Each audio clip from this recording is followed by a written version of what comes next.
Salut! Lorsque l'on s'intéresse à la symbolique des nombres, on s'aperçoit que celle-ci accompagne la grande aventure de la pensée humaine depuis les premières représentations de l'art pariétal, ainsi que dans d'anciens artefacts préhistoriques sortant déjà de leur fonction arithmétique de comptage pour matérialiser des concepts plus abstraits. Les nombres ont structuré et sacralisé les sanctuaires, et les grands édifices ont été théorisés en géométrie sacrée. Les nombres ont imprégné la philosophie, les plus grands textes religieux et ésotériques. Cette puissance symbolique se retrouve évidemment dans la Kabbale, la science alchimique et la divination, que ce soit en astrologie, dans les arcanes du tarot de Marseille, et pour finir, dans la science divinatoire consacrée au nombre, que nous allons commencer à explorer ensemble dans un nouveau cycle de vidéos, à savoir la numérologie. Dans cette vidéo, nous allons commencer par explorer, grâce à Sandrine Montagnier, la symbolique des chiffres depuis le 0 jusqu'au 9. Et puisque nous parlons de nombres, venez vous joindre à celui de nos abonnés. C'est gratuit et ça fait du bien. Top!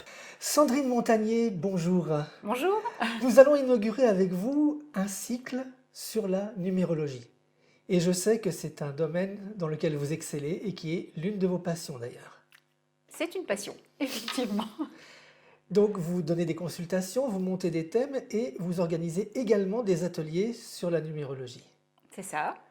Alors j'aimerais bien que vous nous parliez des nombres aujourd'hui et que vous nous décryptiez la signification de ces nombres afin que nous puissions démarrer ce cycle et après nous parlerons des thèmes, nous parlerons d'autres décryptages également, peut-être de géométrie sacrée, que sais-je. Mais pour l'instant, nous aurions besoin d'une base sur la signification des différents chiffres, des différents nombres que vous utilisez quotidiennement dans votre travail. Alors, on va commencer comme ça.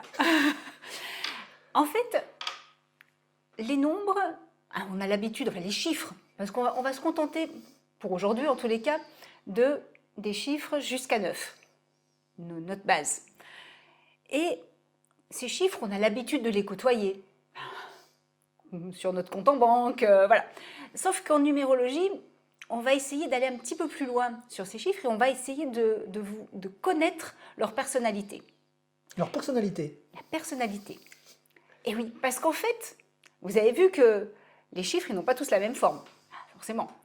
Ils n'ont pas tous la même rondeur ou la même rigueur.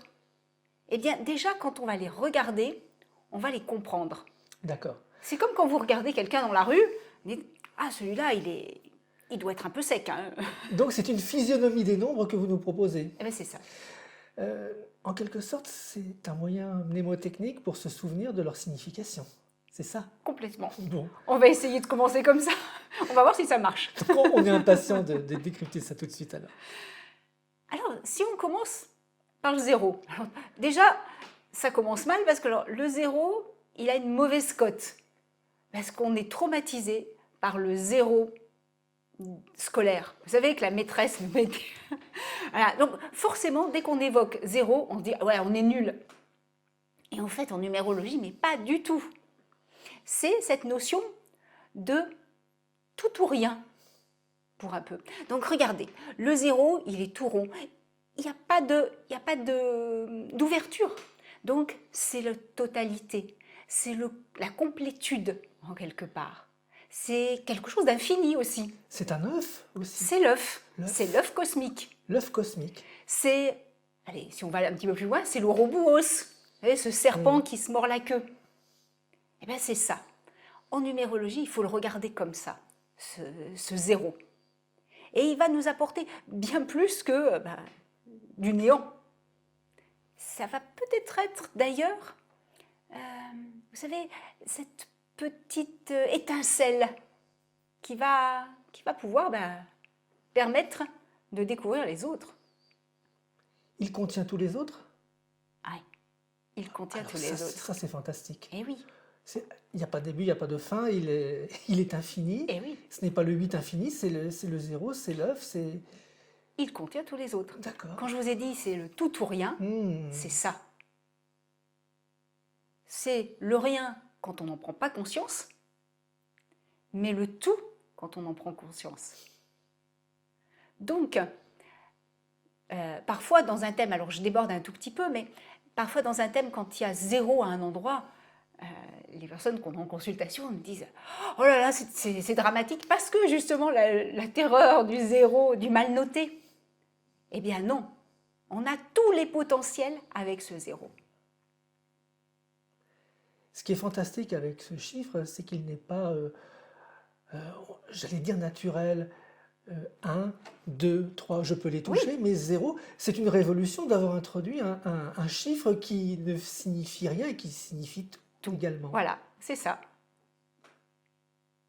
Ce qui ne signifie rien, mais qui signifie tout à la fois. Voilà. Et ça, ça sera toujours cette ambiguïté avec le 0, en fonction justement de la prise de conscience qu'on va en avoir. C'est le mat du tarot? Exactement. C'est le mat du tarot. Allez, le 1? Le 1, oui.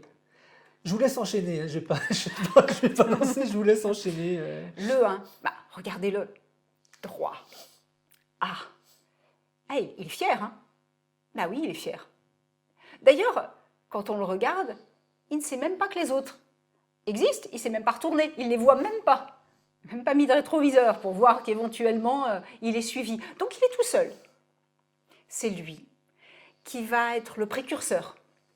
C'est lui qui va avoir toutes les idées novatrices. Il initie, il est l'initiateur, véritablement.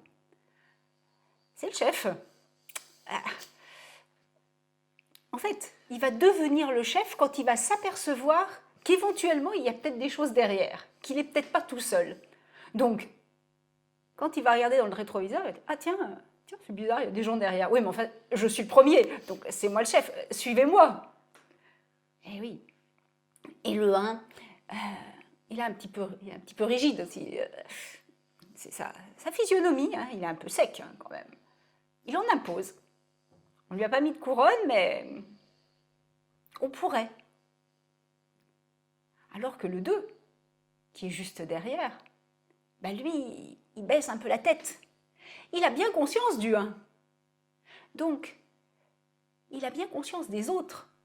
Il sait qu'il n'est pas tout seul, le 2. Donc, en baissant un peu la tête, il accueille, il va se mettre un peu au service. Et il a besoin. Et c'est ça qui est important. Il a besoin de l'autre.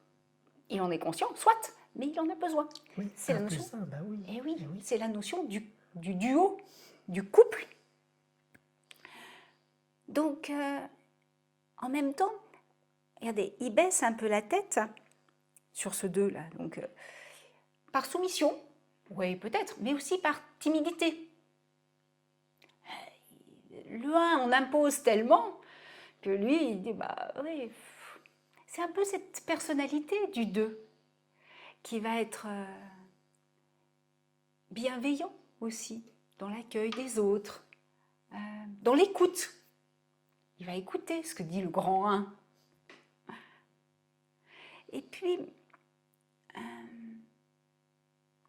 le 2, il va se dire, tiens, si je peux au moins servir quelqu'un, je vais me rendre utile. Vous savez, en baissant la tête, on expose 2 points. On expose ce point et on expose ce point. Et ces 2 points, ça va permettre aussi l'intuition. Le 2 va être intuitif. Pas tout à fait comme un autre chiffre qu'on verra un petit peu plus tard. Mais il a cette intuition quand même. Par contre, comme il n'est pas assez sûr de lui, souvent, il va douter. Il va se dire, ah, autant, c'est ça, le 1, on impose tellement, il est tellement sûr de lui que le 2, en comparaison, il dit, oh non, mais moi je ne serai jamais aussi bon que lui. C'est pas possible. Et pourtant, il faut qu'il se fasse confiance. On n'est pas tous faits pour la même chose, c'est normal. Et le 3. Le 3, il est ouvert, tout ouvert. Un grand 3. Alors, lui, même si il est recourbé à la tête, il baisse pas la tête. Ah non, ouais, au contraire. Le 3, il s'exprime, il est ouvert, il est sociable. Ah, il aime la vie. Voilà, il faut que ça se voit. Il fait un peu sa pub aussi, hein, côté un petit peu coq quand même. Hein. Ah oui, il a plein d'idées. Il y a 10 000 idées à la seconde. Bon, c'est parfois un peu fatigant parce qu'il tourne un peu dans tous les sens aussi. Il est rond. Donc du moment qu'il est rond sur la base, il est mouvant. Donc il est mouvant dans toutes ses idées. Ça va vite. C'est des chiffres quand même qui, chaque fois qu'il y a un arrondi en bas, c'est des chiffres presque qui se déplacent, donc qui vont donner oui, une mobilité, une agilité, Et une un adaptabilité équilibre. et un Oui, équilibre en même oui, temps. d'accord. Et oui. Et donc ce 3, bon bah oui, c'est bien beau, le 1, le chef, ouais, bah, ça va, mais moi je vais rivaliser avec lui. Voilà. Il va s'imposer. Il va s'imposer, mais par le dialogue, par le jeu. Il est fier de lui quand même. Et le 4. Le 4, lui, par contre, regardez par sa forme. Alors déjà, il est ancré dans le sol. Hein. Donc, il a besoin du passé. Il a conscience du passé. Puis, regardez son centre de gravité. Il est très bas. Donc, c'est du béton. C'est vraiment de la construction. Je vais construire, je vais m'établir. J'ai bien entendu toutes les idées du 3, il y en a plein qui sont, c'est des élucubrations. Bon, par contre, il y en a quelques-unes qui me plaisent bien. Mais moi, je ne vais pas en prendre 50 idées, je vais en prendre une ou deux. Et je vais en faire quelque chose, je vais les construire, les ancrer. Les ancrer. Je suis un bâtisseur, je suis un architecte. C'est ça le 4. Et il a véritablement besoin de cet ancrage. Alors parfois, il peut être un peu matérialiste aussi. C'est sûr que ce n'est pas forcément le chiffre le plus drôle. Mais on a besoin de lui. De toute manière, on a besoin de tous les chiffres pour être équilibré. Si on a trop de l'un ou trop de l'autre, on est déséquilibré, forcément. Alors, ce 4, dans son apparente rigidité, va permettre de poser les choses et de mettre peut-être un petit peu de rigueur, de travail. C'est un besogneux, c'est un persévérant, le 4. Il va falloir que ça fonctionne. Je vais prendre le temps. J'ai la patience de monter les murs. Je fais les choses petit à petit, mais je les fais. Ah, on peut compter sur lui. Peut-être qu'on comptera un peu moins sur un 3. Et si on veut être secondé, il vaut mieux être secondé par un 4, parce que moi, comme ça, on est sûr que derrière, ça sera du solide. On lui demande de faire quelque chose, il va le faire. Il n'y a pas de souci. Il ne viendra pas un quart d'heure après en vous disant « Oh non, non, j'ai une autre idée, c'est génial ». Non, non. Un quart d'heure après, le dossier sera là, sera fait. C'est sécurisant. Et il a besoin de sécurité. Le 4. Le 5. Ah, voilà encore un chiffre arrondi en bas. Donc, arrondi en bas, on a dit que c'était mobilité. Et donc, un petit peu le côté culbuto. Et le 5, c'est ça. En plus, le 5, ce qui est intéressant, c'est qu'il est ouvert des deux côtés. Il est ouvert vers les autres, vers ceux qui sont derrière et vers ceux qui sont devant. Et vers lui-même. Eh bien oui. Du coup, alors lui, il a besoin, donc avec cette mobilité, il a besoin de liberté. Le 5, il a besoin de regarder partout, d'aller partout, avec sa tête haute aussi, quand même, qui fait un peu carré. Le haut du 5 est un peu carré, qui regarde. C'est aussi la curiosité d'esprit, la vivacité d'esprit, la curiosité. Je ne vais pas m'arrêter sur une seule idée. Le 4 est trop sage pour moi. Donc, il me faut, il faut que je regarde, il faut que je fasse plein d'expériences. C'est ça, les expériences. Aussi bien, on va dire, physiques, parce que je peux être un sportif, je peux me défouler, etc. Mais les expériences intellectuelles aussi. Je ne suis pas uniquement frivole. Les choses peuvent être dans la tête. Les expériences intellectuelles sont aussi importantes que les expériences physiques. Le 5, il est partout. Et quand je parle d'expérience physique, je peux parler aussi de sexualité. Parce que le 5, c'est le chiffre de la sexualité. Et puis, le 5, il est au milieu. 1, 2, 3, 4, 5, 6, 7, 8, 9. Est-ce qu'il peut avoir un rôle de médiateur parfois? Eh bien oui, comme il regarde des deux côtés Et qu'il est équilibré? et qu'il est équilibré, voilà. Mais en tous les cas, médiateur, oui, ça c'est important pour lui. Sauf il faut bien avoir conscience qu'il ne faut pas que ça l'envahisse. D'accord. Il va pas accepter ce qu'accepte le 2. Non, non.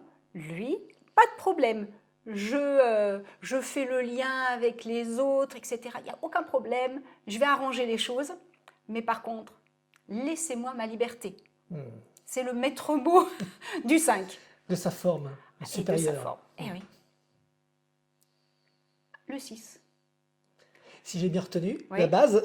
Eh oui, la base. Et puis, mais la base est fermée. Elle est fermée. Eh oui, là, elle est fermée. Donc, ça change un petit peu les choses, c'est-à-dire que je garde quand c'est fermé. Je peux remplir quand c'est fermé. Je materne avec mon ventre rond. Et oui, et là, on est dans un chiffre d'amour.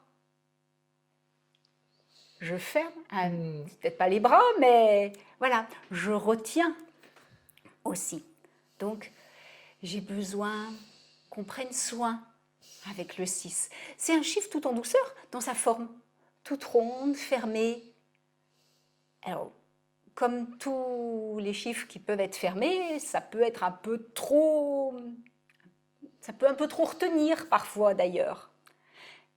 D'ailleurs, quand je suis angoissée avec le 6, tout se passe au niveau du ventre. Mes angoisses sont là. Donc, ça va brasser. Je vais avoir mal au ventre. Je vais m'angoisser. C'est vraiment ça. Je vais le ressentir dans mon corps. Mais il a cette empathie. Il a quand même cette ouverture sur toute la partie haute. Donc, il va être relativement tolérant, le 6. Même si parfois, il peut avoir ce rôle un peu... c'est pas toujours très joli de dire ça, mais l'image qu'on peut avoir de maman juive qui garde ses enfants, la maman, voilà, la maman, qui garde ses enfants, et puis qui va presque leur dire à un moment, mais pourquoi tu pars après tout ce que j'ai fait pour toi? Et oui, j'ai tout fait pour toi. J'ai tout fait, oui. Eh ben oui, j'ai tout fait. C'est ça. Et le 6 va être ça, parce qu'on ressent tellement avec les tripes que finalement, on ne prend peut-être même pas en considération que ce n'est pas forcément le besoin de l'autre. L'enfermement, c'est ça? Voilà. Et on va enfermer dans son corps, on va enfermer dans ses bras. Alors que c'est beau de refermer ses bras sur quelqu'un. Ce geste d'amour, il est superbe, mais il faut savoir aussi les réouvrir pour laisser la liberté. Alors avec le 7, on change complètement de registre. On revient sur un chiffre un peu raide, un peu bâton. Il est ancré dans le sol.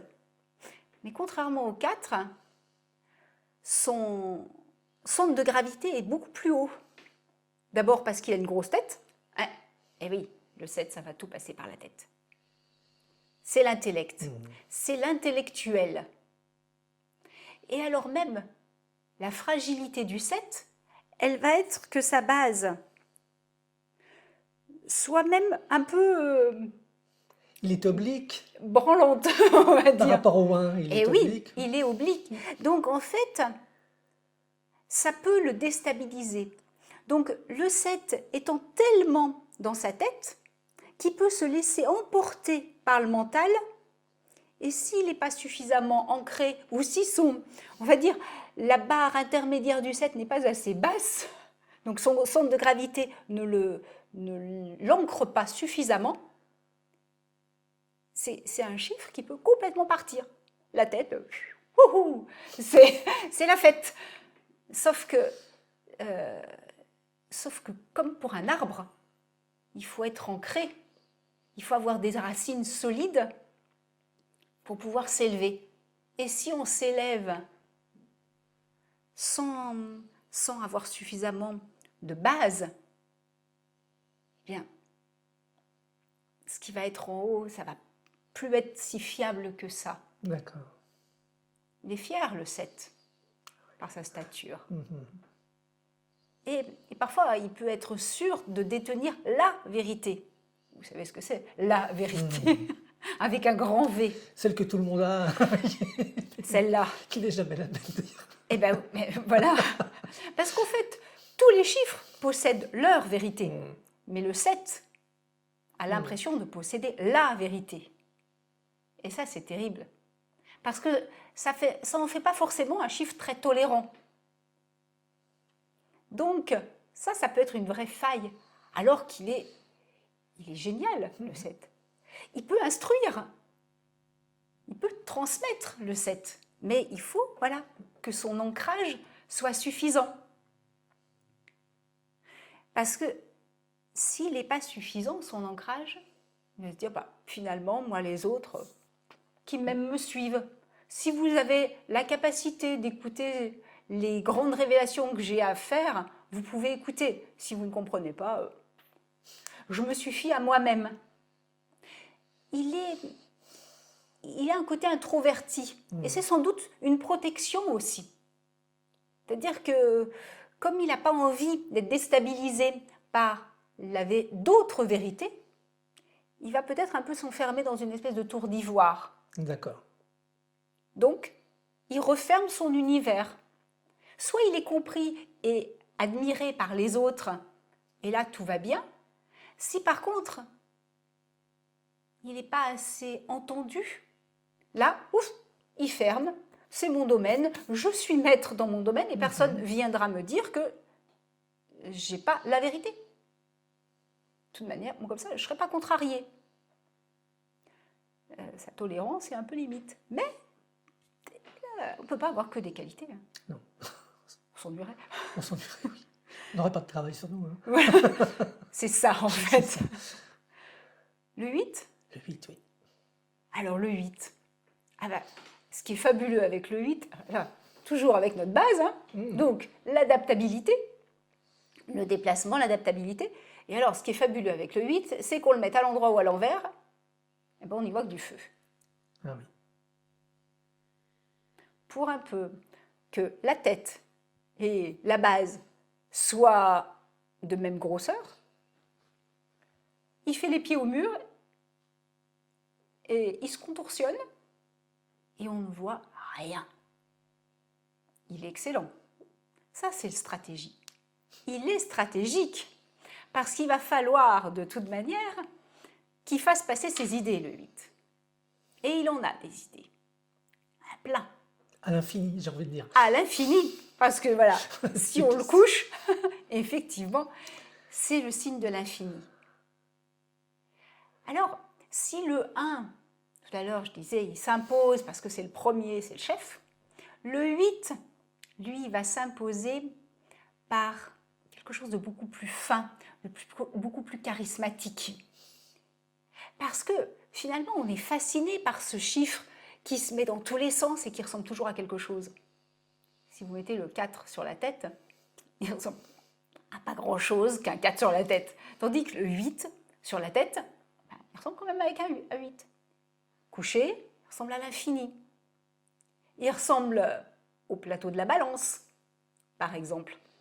Et c'est ça peut-être la faille du 8, c'est d'être soit trop en haut, soit trop en bas.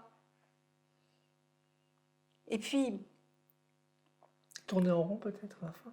oui, C'est ça. alors il ne tourne pas en rond, il va être dans des états d'esprit. C'est-à-dire, soit je suis super heureux, génial, machin, oh, c'est la catastrophe, je vais mourir, voilà. Et c'est ça en fait. Ouais, le cyclotimique. Le cyclotimique, voilà. Soit il est en haut, il est super, il est agréable comme tout, soit il est en bas. Vivement qu'il soit en haut, il est insupportable, parce que c'est la fin du monde pour lui. Voilà. Et on va dire que peut-être la vraie révolution du 8, ça serait de se trouver en son centre, au milieu, là où il est équilibré. Et si on le met à plat, effectivement, pour pas que les plateaux de la balance soient juste au milieu, là il est équilibré, là il est bien, il est juste. Parce que c'est un chiffre de justice aussi, le 8. Donc, alors il a un grand avantage quand même, ce 8 justement, qui tourne comme ça, c'est l'impermanence. Mais l'impermanence, elle donne un énorme avantage, c'est la transformation intérieure. Si tout à l'heure je parlais du 4, qui est, quand je disais c'est du béton, c'est béton, ah c'est bien un béton, mais parfois avoir les deux pieds dans le béton, ça aide pas pour avancer et se remettre en question. Ah, le 8, il n'a aucun problème pour ça. Il va se remettre en question. Et c'est le vrai chiffre de la transformation. Il va évoluer, il va se transformer, il va se remettre en question, il va innover aussi. Et ça, c'est la vraie force. Mais pour ça, il faut quand même qu'il trouve un minimum d'équilibre. Parce qu'autrement, il peut être compliqué à vivre. Et le 9 ? Oui, quoi de neuf, oui. Quoi de 9 ? Ben, il a une grosse tête, le 9, quand on le regarde comme ça. Ouais. Et J'avais envie de dire, c'est notre 6 qui est tourné dans l'autre sens, qui est tourné vers le... Ou c'est une illusion. eh non, il a bien un petit peu ce côté 6, même si il est moins rond. Il est moins... Oui, le 6, il est vraiment en rondeur. Tandis que le 9, il a la tête ronde, mais le reste, c'est plus droit. C'est moins, Oui. c'est moins rond, c'est C'est moins moins rond, arrondi. oui. Ouais. Oui. Et alors le 9, tout à l'heure je vous ai dit, pour le 2, l'intuition qui passe par la tête, là le 9, il est impeccable. Là l'intuition, elle Il est arrive. perché, il est relié, on va dire. Ah, il est relié. Il est relié. Ça descend directement. Donc l'intuition, c'est impeccable. Il aime les autres. Alors parfois, il les domine un peu, la tête haute quand même. Mais il a besoin. Alors, il domine en fait tout le 1, le 2, le 3. Regardez dans la façon dont il se positionne. Il les voit tous. Et oui, il les voit tous. Et il les aime tous. Il a compris. Il les a tous compris en quelque part. Comme il est dernier, il les a vécus. Et ça, pour lui, c'est une vraie richesse. Il aime les autres. C'est l'humaniste. C'est celui qui va être dans le social. Le 3, tout à l'heure, je disais qu'il était sociable, ouvert. Lui, non, c'est vraiment dans le social. Ça peut être celui qui va militer pour le bonheur des autres, ou pour la cause, tout simplement, une cause quelconque. Il les prend en considération, il les aime. Mais il ne faut pas se leurrer, hein. Le 9, il aime les autres, mais c'est aussi pour être valorisé lui. Quand il a fait un vrai travail sur lui, il est philanthrope. Mais avant qu'il soit philanthrope, les autres l'auront servi, véritablement. À savoir qu'il existait et qu'il avait une vraie raison d'être. Parce qu'il a une vraie raison d'être. Et il a besoin de le savoir. Et il a besoin de le savoir. Et alors, quand il ne va pas bien, le 9, où est-ce que ça tourne? Si dans le 6, ça tournait dans le ventre, eh bien lui, ça tourne dans la tête. Et ça, alors, et ça tourne, et ça tourne, et ça tourne. Et ça n'arrête pas de tourner. Alors, pourtant, on n'imagine pas un 9 du type ruminant, Mais ça pourrait être ça, véritablement. Voilà, il rumine. Et c'est intenable de ruminer comme ça. Et pour qu'il arrête de ruminer, c'est les autres. C'est grâce aux autres qu'il va se dire, ah bah oui, finalement je rumine sur moi, sur moi, sur moi. Ah mais il y a les autres. Ah, je vais m'occuper des autres. Au moins comme ça, je ne penserai plus à moi. J'arrêterai de ruminer et tout ira mieux. Donc voilà, notre petit chemin. Notre petit chemin qui va nous emmener vers d'autres chemins parce que maintenant que nous avons décrypté cette base, nous allons les assembler, nous allons travailler avec ces nombres dans de prochaines vidéos. Vous allez nous apprendre à monter un thème, à le décrypter. Là, on va jouer. On va jouer. Avec les nombres. Et donc on va se retrouver pour d'autres vidéos et on va jouer donc avec tous ces nombres, on va monter des thèmes et on va découvrir encore d'autres horizons de la numérologie. Eh ben oui. Merci Sandrine Montagnier. Merci à vous. Merci. Merci Alexandre.